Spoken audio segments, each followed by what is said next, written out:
అందరికీ నమస్కారం అండి. నేను Banjara hills Vardhan Ayurveda hospitals branch నుంచి మాట్లాడుతున్నా. నాకు యాక్చువల్లీ 15-20 years నుంచి స్పాండిలైటిస్ ఉంది, severe neck pain and spinal problem అది ఉంది. నేను చాలా మెడిసిన్స్ హాస్పిటల్స్ అన్నీ తిరిగాను. ఆయుర్వేదం అంటే సార్ చాలాసార్లు ఇంటర్వ్యూ అది ఇచ్చారు, టీవీలో చూసాను.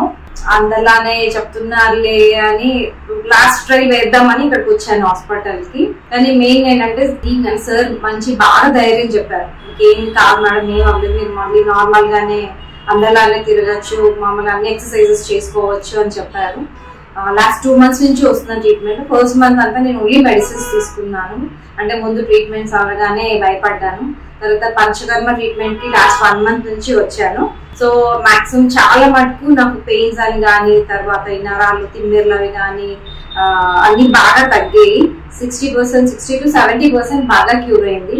సో మెడిసిన్స్ యూజ్ చేయమన్నారు.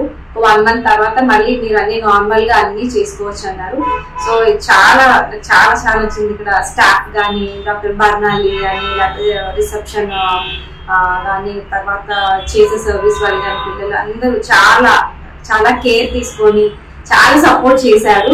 సో వాళ్ళందరికీ, స్టాఫ్ అందరికీ చాలా థ్యాంక్స్ అండి.